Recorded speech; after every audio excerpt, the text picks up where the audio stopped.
Bismillahirrahmanirrahim. Bismillahirrahmanirrahim.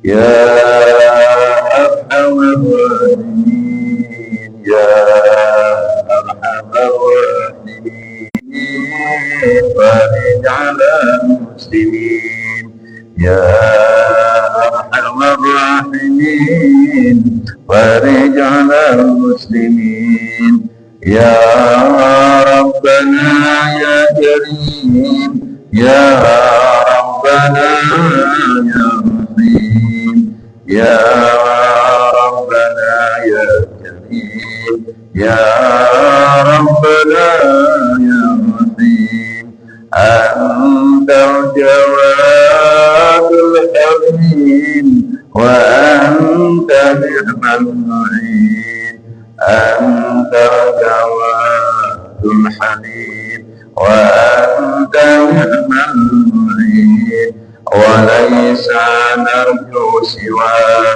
fadrik ilahi darak, wa laysa narju siwa fadrik ilahi darak, qabla al-fana wal-habad يعم الدنيا والدين، قبل الفنا والهبال يعم الدنيا والدين، وما لنا ربنا سواك يا حسبنا، وما لنا ربنا سواك يا حسبنا، يا ذا العلا والغنى ويا قوي يا متين، يا ذا العلا والغنى ويا قوي يا متين.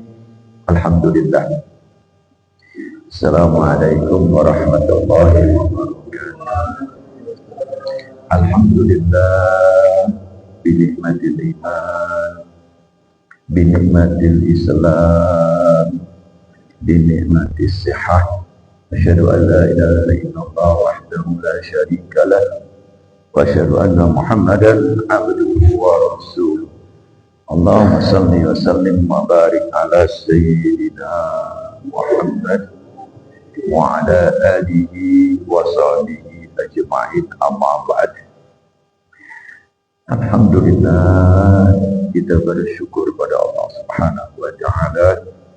Pagi yang mulia ini kita tidak henti-hentinya, terus kita dengan penuh kesadaran kita ucapkan Alhamdulillah, karena kita bisa duduk di sini, kita bisa sujud, kita bisa ruku, bukan karena tubuh kita, bukan karena diri kita kuat, tetapi Allah beri, Allah yang memberi sinar hidayah, cahaya di dalam hati kita. Karena dengan hidayah Allah inilah adalah hidayah iman. Dengan iman inilah maka akan memancar ke seluruh tubuh, sebagaimana Rasulullah sampaikan, di dalam tubuh kita ini ada satu tempat, satu organ, satu hati yang dimana apabila ini baik maka akan baik, tetapi apabila ini rusak maka akan rusak. Kalau saya umpamakan, ya, ini piring, terus kemudian piring ini saya bagi tiga. Yang pertama adalah apabila ini bersih, ini kelihatan bersih, putih, bersih, kemudian kita letakkan di mana piring ini yang bersih. di tempatnya, yaitu di rak piring, di tempatnya. Ini yang pertama. Piring yang kedua adalah dia kotor. Kotor ini bisa mungkin bekas susu, atau juga gulai, atau juga sambal, atau rawon, caos, ya. Kemudian dia bakar di tempat kora-kora, dicuci. Kalau hanya sekedar caos dikasih air, walau kelihatannya merah, dia akan bersih. Kalau dia gulai, sate gulai, kira-kira harus lebih lengket, harus di sabun. Tidak cukup di sabun, harus disikat.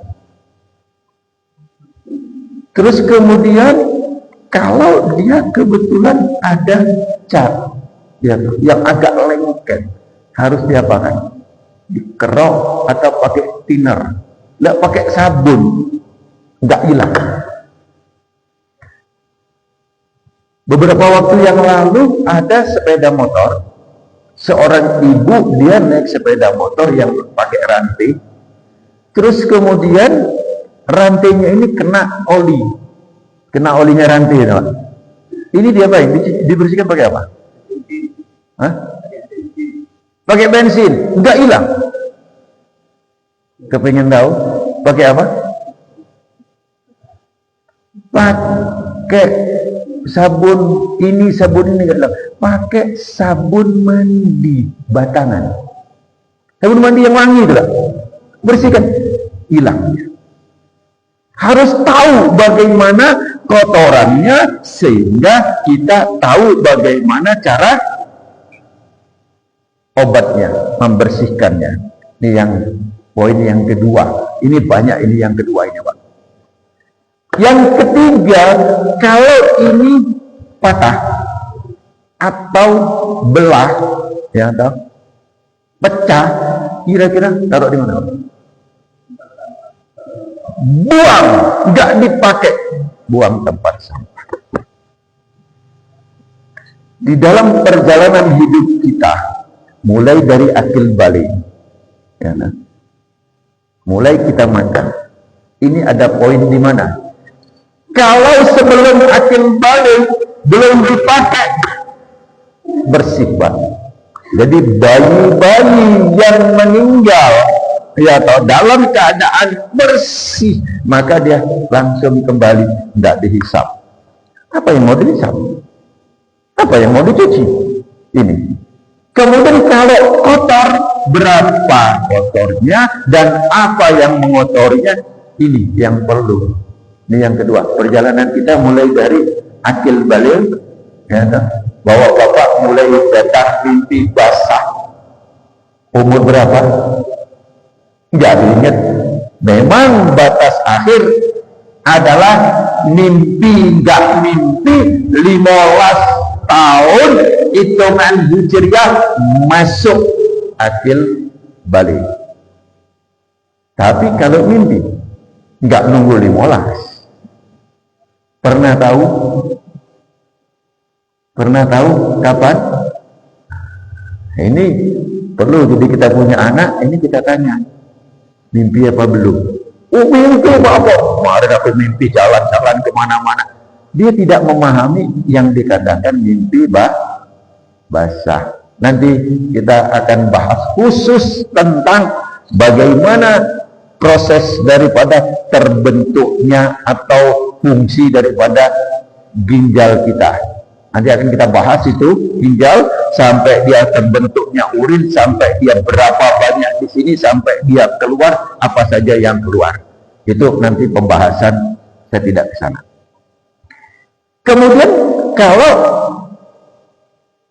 perempuan, nah, kalau laki-laki ini kalau tidak betul-betul mendetail, diberitahu, maka apabila dia mimpi basah, apa yang terjadi? Yang terjadi adalah satu, dia menyembunyikan itu. Gak mau dia cerita sama orang tuanya. Kenapa? Karena dia merasa malu. Kenapa dia malu? Karena itu dia selama ini sudah bagus tidurnya, ya toh, udah nggak ngompol, kok ngompol. Dia mau ceritakan malu sama orang tuanya. Pernah nggak waktu mimpi basah yang mungkin pernah ingat gitu, cerita nggak dengan orang tuanya? Nggak cerita. Bahkan dia simpan, dan dia tidak mengerti, tidak memahami bahwa itu adalah sebenarnya adalah dikeluarkan dari tempat yang lain, bukan urin yang menyebabkan seseorang ngompol, tapi tempat yang lain yang mengeluarkan sperma. Dan tidak banyak sperma itu, tidak banyak, antara 3 sampai 5 cc. Kalau ngompol itu bisa 1 kantong kencing kita itu isinya, volumenya sekitar 350 sampai 400. Kira-kira kalau ini 200, ya, ini kalau ini 200 berarti 2 kali ini, Pak, kemampuan menyimpan daripada kantong kencing. Kalau perempuan apa? Adanya menstruasi. Dia tidak memahami apa itu mens, tetapi dia akan menceritakan atau ketahuan ibunya. Kenapa dia menceritakan? Dia kaget. Kok aku pipisku atau ini kok berwarna merah? Adanya bagaimana proses terbentuknya menstruasi, nanti kita akan bahas tentang khusus kantong kantong rahim atau kandungan, ya itu nanti bagaimana terjadinya, kok bisa orang mens setiap bulan, gitu ya. Terus kemudian ada rasa tidak nyaman, maaf, di celana dalam seorang yang menstruasi. Yang kedua, kelihatan warna merah di celana. Yang ketiga, dia bukan sehari, bukan sekali, tetapi membutuhkan kadang-kadang 5 hari, kadang-kadang 7 hari. Itu jelas signifikan warnanya. Terus kemudian apalagi? Ada rasa mules, kadang-kadang ada rasa sakit. Yang keempat, yang kelima, dia rasa lemes. Kenapa? Karena karena dia kaget.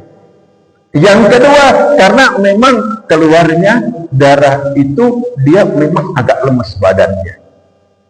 Kelihatannya kalau anak perempuan, ngapunten ibu-ibu, saya mau nanya, biasanya anak yang datang men itu ketahuan nggak?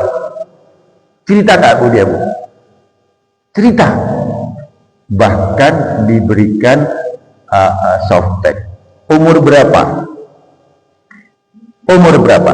Untuk laki-laki maupun perempuan umurnya adalah 9 bulan menurut hitungan Hijriah.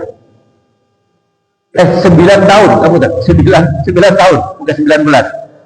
9 tahun. Apabila sebelum itu, maka ini belum dikatakan men.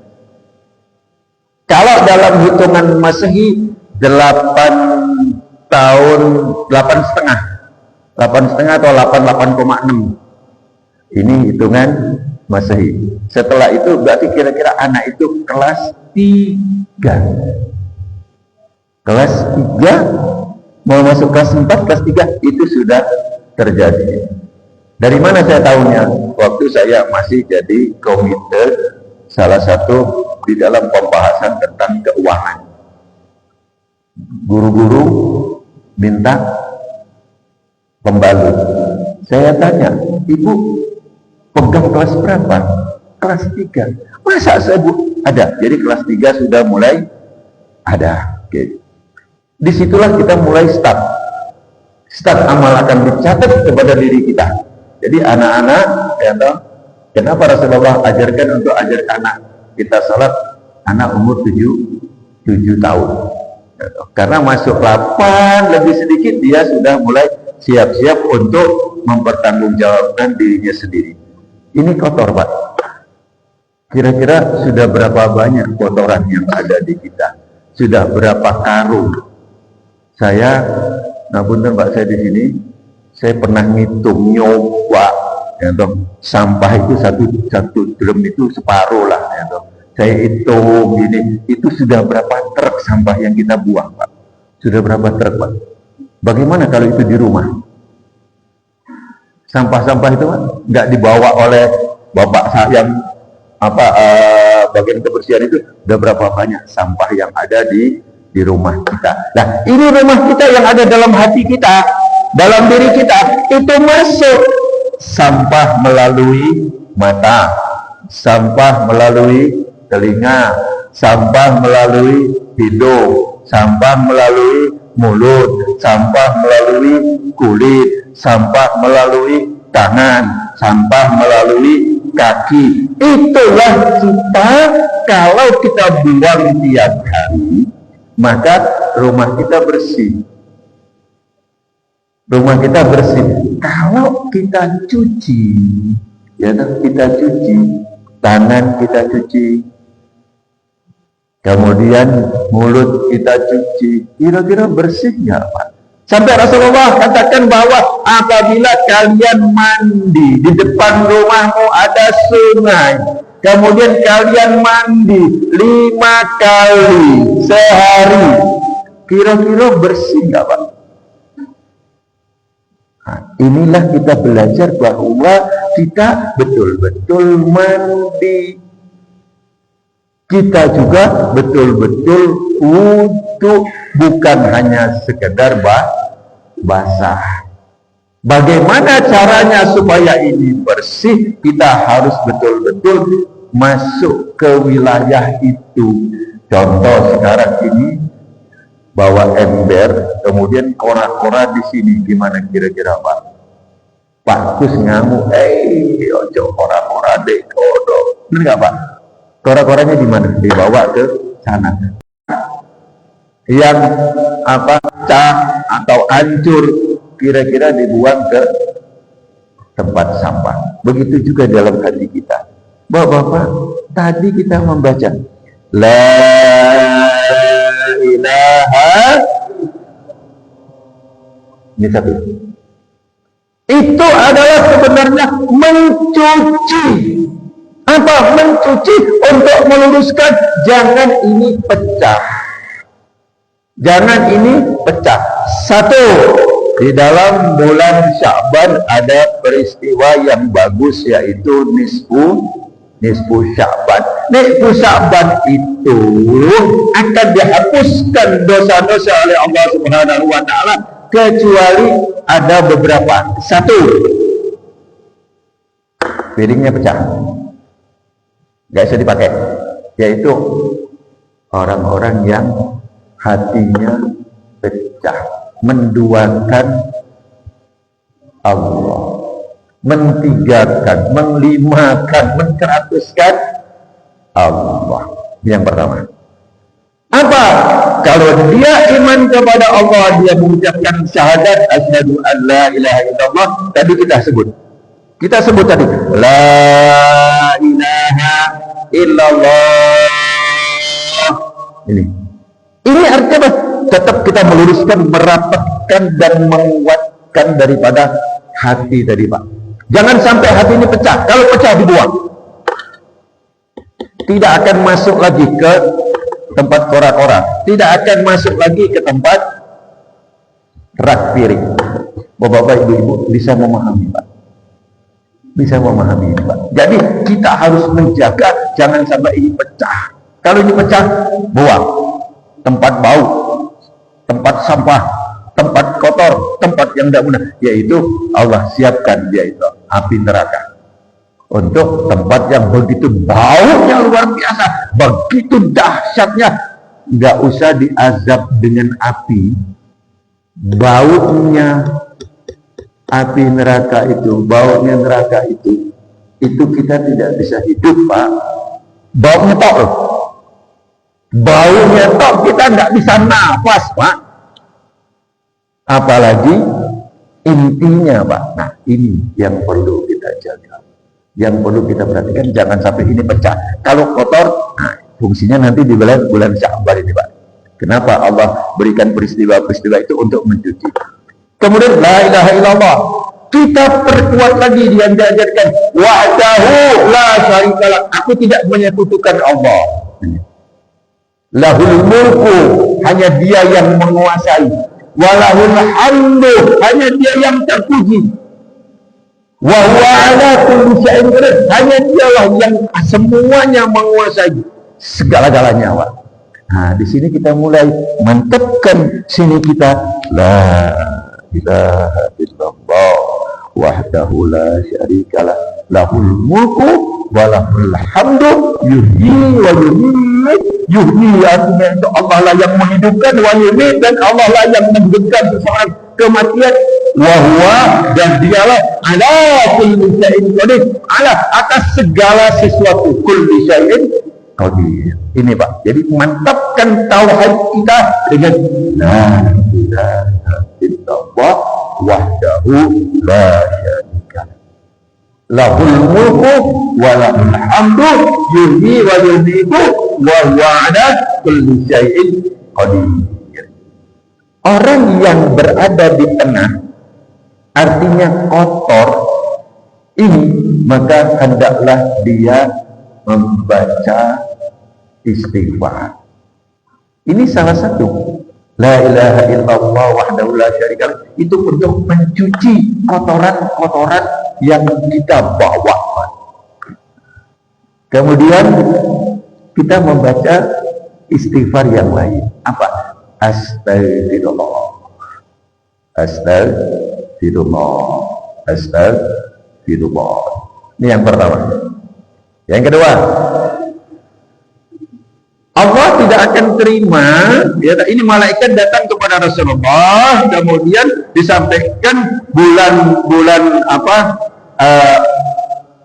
nisfu Sya'ban. Nisfu Sya'ban itu adalah hari raya, Pak. Hari raya siapa? Hari raya para malaikat. Jadi malaikat itu hari rayanya yaitu di bulan Sya'ban ini, nisfu Sya'ban ini. Yang kedua adalah siapa? Yaitu orang-orang yang sombong. Jadi hatinya, Pak, hatinya sombong. Kenapa hatinya sombong? Dia ingin mau menaikkan dirinya, derajatnya di hadapan manusia,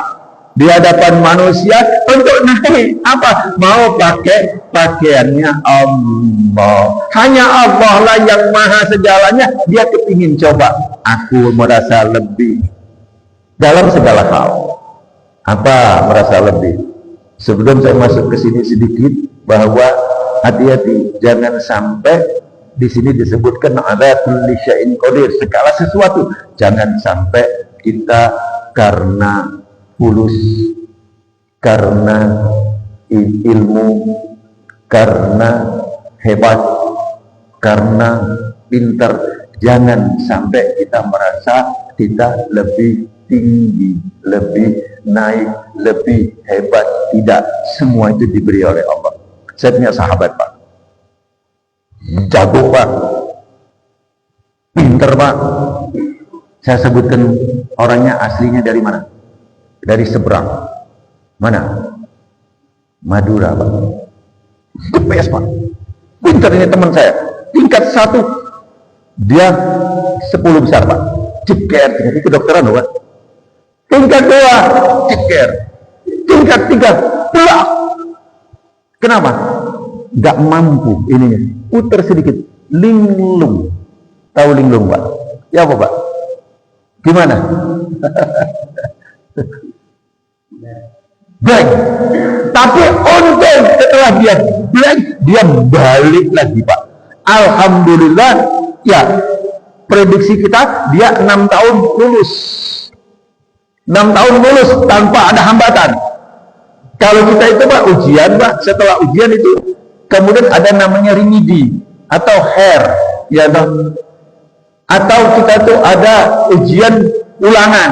Nah, kalau nggak lulus Nah, beliau ini nggak pernah, ini lulus terus, jebak, lulus Pak. Kita kadang-kadang ada yang nyantol 2, harus ujian lagi. Nah, 1 bulan Pak, dia betul-betul luar biasa Pak. Ini 1. Karena terbalik ini, wah Bapak pernah nggak minta kepada Allah, ya Allah, jangan sampai aku gendeng. Pernah nggak? Jangan sampai otakku putar sedikit, awas, Pak. Ngapunten.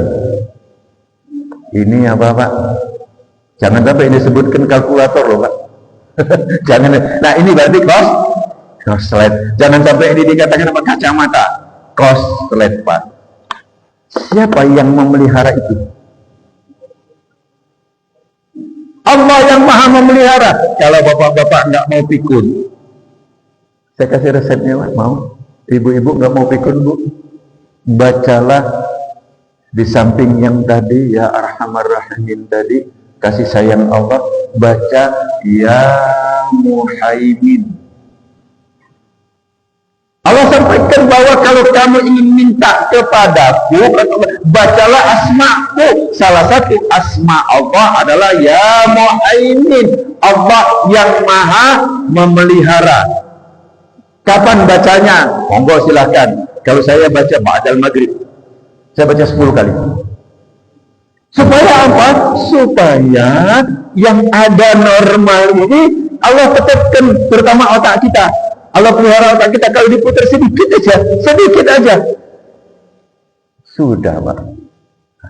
Ini Pak. Saya bercerita satu lagi. Teman saya dari luar pulau juga, dari ND. Dia di saat SD rankingnya ya katanya itu rankingnya ranking 4, ranking 5 dari bawah. Jadi kalau 40 atau 60 atau gini 12, dia itu ranking 3, ranking 4 dari bawah ya kira-kira Pak. Diajari pembel Pak, lagi Pak, rambutnya keriting Pak. Sampai sekarang dia nggak bisa bahasa Jawa, tapi istrinya orang Jawa. Tapi waktu di kedokteran dia di atas, the best. Dia cerita.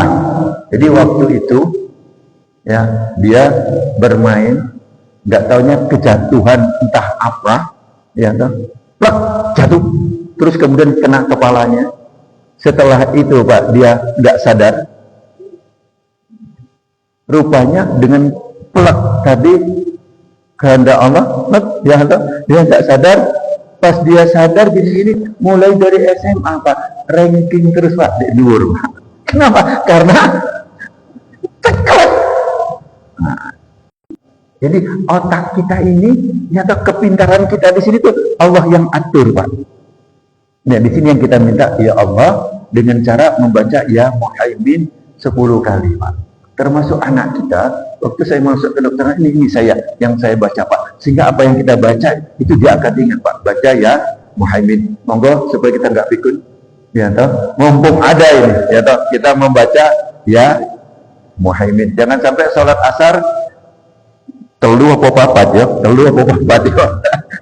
terutama sholat asar ini Pak, ya toh, asar terutama. Kenapa? Karena sholatnya sendirian di rumah. Saya ketemu satu orang, orangnya di Kalimusodo. Saya tanya, Pak, Haji, apa? Samanya kan sudah tua loh. Samanya sudah, jalannya udah susah Pak. Beliau udah meninggal. Saya tanya, aku dokter, kalau sholat di rumah itu, saya itu susah. Kenapa?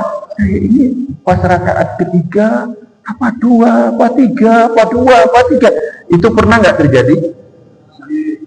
Yang mana yang ngomong sering tadi? Itu ada terjadi di sini kan Pak. Nah, untuk memperkuat ini, monggo kita minta kepada Allah, karena Allah yang memiliki ini. Monggo kita baca dengan permintaan kepada Allah, kita betul-betul minta agar Allah tetap beri yang terbaik di dalam pola pikir dan otak kita. Monggo membaca ya Rahman ya Rahim itu 9 kali. Kemudian membaca ya Muhaimin 10 kali. Monggo.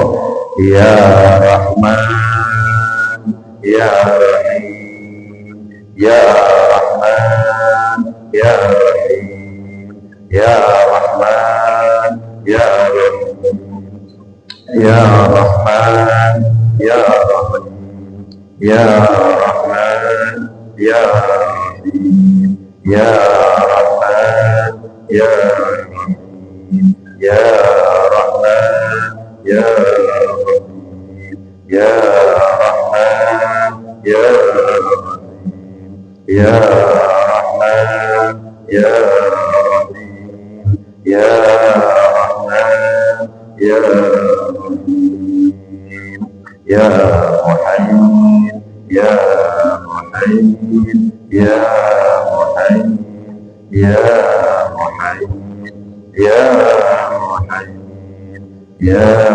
Muhaymin, Ya Muhaymin, Ya Muhaymin, Ya Muhaymin, Ya Muhaymin. Allah yang maha memelihara bukan hanya otak saja, ya toh organ-organ yang lain. Allah, kita minta kepada Allah agar tubuh kita ini dipelihara, agar tujuannya apa? Untuk ibadah.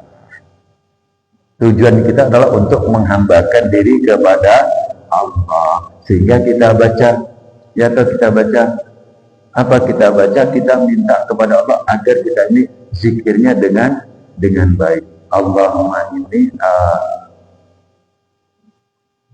ya Allah, lupa saya.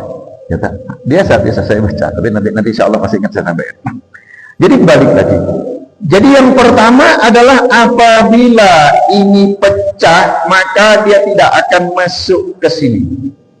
Apa? Yaitu orang-orang yang menduakan Allah, menghamba selain Allah, baik itu dalam bentuk benda, ya atau benda, misalnya benda itu patung. Apa benda itu? Manusia yang dituhankan. Apa itu? Harta yang dituhankan. Ya, ini yang perlu kita luruskan terus. La ilaha illallah. Ini terus kita luruskan. Jadi di saat kita membaca la ilaha illallah atau waktu istighfar, habis salat, assalamualaikum warahmatullahi, assalamualaikum warahmatullahi. Terus jangan dulu lepas kepada Allah. Ya, apa yang kita lakukan? Kita lakukan istighfar. Astagfirullahaladzim. Ojo ngapunten. Kadang-kadang masih ada yang, ya kita harus hormati.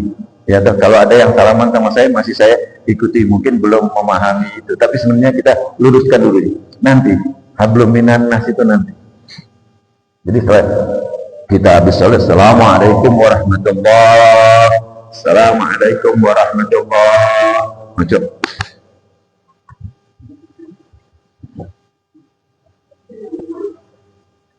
Nanti dulu. Ya kan? Nanti setelah selesai, habis kita wirid, monggo. Ya kan? Atau sebelum ketemu, monggo. Jadi jangan dulu ini. Ya kan? Apa yang dilakukan? Mantapkan dulu istighfar. Astagfirullahaladzim. Pertama kita assalamualaikum, kita alhamdulillah. Kita bisa ruku, bisa sujud, bisa segala-galanya. Kemudian istighfar. Astagfirullahaladzim. Ya Allah, ampuni aku ya Allah. Kontakkan ini, jangan dulu ke sana sini. Kemudian baru la ilaha illallah. Mantapkan ini untuk membersihkan daripada hati kita, Pak. Daripada penghambaan selain Allah. Termasuk juga dengan kita membaca la ilaha illallah ini untuk membersihkan riya, Pak. Riya itu adalah satu kemusyrikan kecil. Riya. Nah, ini syirik kecil, Pak. Ini yang pertama. Sekarang menjelang hari rayanya malaikat, yaitu nisfu Sya'ban. Kapan? Senin malam. Ba'dal maghrib sampai isya itu masuk tanggal itu adalah bulan Hijriah itu dimulai daripada maghrib. Terus kemudian yang kedua tadi adalah adanya kesombongan. Ini, Pak, boleh deh dibuka deh hatinya, dibedah. Ada nggak sombong ya? Ada nggak sombong? Oh, aku nggak sombong. Nanti dulu. Ya, kita minta kepada Allah, ya Allah, apabila di dalam hatiku ada kesombongan, ya Allah bersihkan, ya Allah. Yang kita tidak tahu. Sampai Allah sampaikan apabila seseorang itu ada kesombongan sebesar biji zarah itu kecil, Pak. Ya, nah, itu pun aku akan lemparkan dia ke dalam api neraka, Pak. Gak diterima, Pak. Surga gak gelem, Pak. Ada seorang sahabat. Seorang ini beliau betul-betul ingin mengabdi kepada Allah. Dia pergilah ke satu pulau yang kecil. Kemudian Allah siapkan. Pulau itu Allah siapkan. Apa? Di situ ada air yang jernih. Ya, air untuk minum.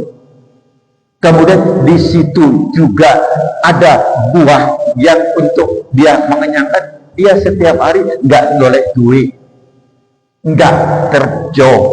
Dia di sana hanya untuk apa? Sholat, puasa, sholat terus. Pada satu dia datang nanti di surga, terus kemudian ditanya oleh Allah, kenapa engkau masuk surga? Loh, aku masuk surga kan karena sholatku. Aku masuk surga karena puasaku. Aku masuk surga karena wiridku. Kata Allah, enggak, kamu masuk surga itu karena rahmatku. Karena rahmatku. Kita Ramadan nanti membaca asyhadu alla ilaha illallah astagfirullah nas'aluka ridhaka wal jannah wa na'udzubika min syahhatika wan nar. Itu adalah satu doa yang diajarkan oleh Rasulullah setiap kita menjelang berbuka untuk membersihkan daripada puasa kita itu. Karena apa? Karena di dalam Ramadan itu man shoma ramadhana imanan wa ihtisaban ghufira lahu ma taqaddama min dzambi. Ini jangan sampai masuk kepada satu hadis lain, man kam min shaimin min siyami ramadan ilal ju' wal atas. Banyak yang melaksanakan puasa Ramadan tapi tidak dapat apa-apa. Seperti ini gelas mau saya minum tapi kosong, gak dapat apa-apa, hanya dapat apa? Lapar dan haus. Nah, itu kita minta. Jadi masuknya seseorang ke surga itu bukan karena amal kita, tetapi kita menuju minta kepada Allah agar kita mendapatkan ridho Allah. Jadi ini adalah sebuah jalan saja. Kita majelis ta'lim, kita ini adalah satu titik, yaitu apa? Mencari ridho Allah. Pasang niat untuk mencari ridho Allah. Ini baru satu, Pak. Yang kedua tadi kesombongan. Ini masih ada beberapa lagi. Nanti hari Rabu yang akan datang atau Rabu berikutnya belum masuk Ramadan ya. Belum masuk. Akan kita lanjutkan yang berikutnya ini. Jadi di Usakban ini, atau saya cepatkan aja untuk persiapkan. Ini dibersihkan. Yang pertama tadi kemusyrikan, yang kedua tadi adalah kesombongan. Yang ketiga, ini ada beberapa, saya bagi tiga. Ini yang ketiga, jangan terima puasa atau doa seseorang yang durhaka kepada wong tua itu. Ini hati-hati.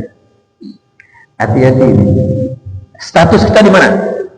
Status kita di mana? Kalau kita status kita sebagai anak, maka kita harus cepat-cepat untuk minta ridho kepada orang tua. Sehingga jangan kaget, Pak, menjelang puasa. Menjelang puasa kita kadang-kadang ke makam. Kenapa? Doa kita kepada Allah, minta kepada Allah agar satu, diampuni, diberikan kasih sayang. Terus kemudian apa lagi? Ya Allah, mungkin waktu masih hidupnya, ya toh, itu mungkin pernah tersinggung, pernah apa, pernah. Ya Allah, Engkaulah yang menentukan ridhonya si fulan karena ridhonya orang tua. Kalau Allah gerakkan, ya toh, hati orang tua, dia bisa ridho, bisa enggak. Hanya Allah yang menentukan hati itu. Sehingga kita mengucapkan doa, ya muqallibal qulub, wahai Allah yang membolak-balikkan hati manusia, sabit qalbi ala dinika. Minta mantapkan, tetapkan hati di dalam agama ini. Bapak-bapak rahimakumullah, satu lagi ya, jadi yang pertama kepada orang tua kita. Ini Pak, kita minta. Yang kedua, apa? Kalau kita sebagai orang tua, tolong jangan sampai di hati kita, tolong dilihat, buka lembaran di dalam hati kita, ada nggak kita rasa sombong dalam hati kita? Terakhir, Rasulullah SAW mempunyai anak yang namanya Fatimatus Zahra. Fatimatus Zahra ini punya anak namanya Sayyidina Husain. Sayyidina Husain ini punya anak namanya Sayyid Ali Zainal Abidin. Ali Zainal Abidin ini punya ibu. Jadi kalau dia makan, ini masih remajanya, masih gini. Kalau dia makan, nggak mau dia dekat ibunya. Kenapa? Ingin tahu kenapa? Jadi ini misalnya ada tempe, ada mendol, ada sate. Ini ibunya, ini anaknya. Ibunya sedang makan, terus di dalam hati ibunya tadi, setelah ini aku kepingin ngambil tempe. Kan nggak tahu. Nyata. Apa? Anaknya tadi kan nggak tahu. Sayyid Ali Zainal Abidin, dia tahu Ali Zainal Abidin ini artinya orang yang senantiasa ibadah. Apa dia? Nggak mau dia. Kenapa? Kalau saya takut. Kenapa? Saya ambil tempe padahal ibunya sudah ada niat untuk seperti itu, Pak. Begitu tawadhunya kepada ibunya, Pak. Jadi kalau dia makan, biar ibu dulu lah, sudah selesai makan. Kamu makan sini? Enggak. Iya Bu, nanti aja Bu. Dia makan dulu. Tapi ibunya kepingin kan makan bareng kan? Tapi dia takut kalau seandainya. Yang kedua, nggak pernah lewat di depan ibunya, Pak. Nggak pernah lewat di depan ibunya. Saya korelasi dengan sahabat saya. Ya, sahabat saya namanya Muhammad Ridho. Teman satu kelas saya waktu saya di madrasah, saya di Sanawiyah. Tidak usah saya sebut namanya. Ya toh, ini tidak usah dari mana asalnya. Teman saya. Waktu di madrasah, kemudian MI, kemudian di Sanawiyah. Dekat banget. Masih keluarga 2 pupu. Jadi ibunya, abahnya itu misalnya abah. Beliau meninggal, terus kemudian setelah 3 tahun, ada beberapa kuburan Pak ya, itu mau dibuat jalan, mau dipelebaran buat jalan, kemudian dipindahkan. Nah, waktu dipindahkan, semua sudah sepakat ya, mau dipindahkan. Di saat dipindahkan, ini ada yang 1 tahun, ada yang 2 tahun, kan meninggalnya. Ini 3 tahun lebih. Yang teman saya ini masuk di HP saya. Kakak saya ngomong, Dek, tahu gak kamu, Dek? Apa? Iki lo kancamu kata-kata gini. Apa benar? Sebentar, namanya ini, alamannya ini, gini-gini, meninggalnya di sana, gini-gini, apa? Kafannya utuh. Bersih. Orang bertanya, sopo itu? Dia bukan ustadz, dia bukan ulama, dia bukan orang yang begini. Enggak kelihatan, Pak. Saya coba cari tahu apa. Dia punya 2 amalan.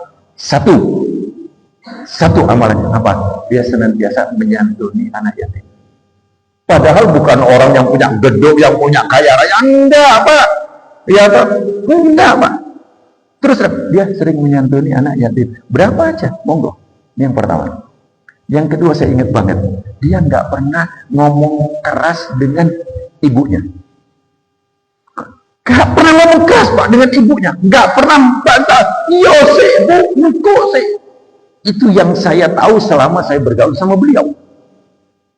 Dua itu yang saya tahu Pak. Oh gini, nah itu berat Pak. Monggo nanti kita coba, kita dengan nisfu saban ini kita akan kembali ke sana dengan kedua orang tua kita Pak. Doakan, kita minta.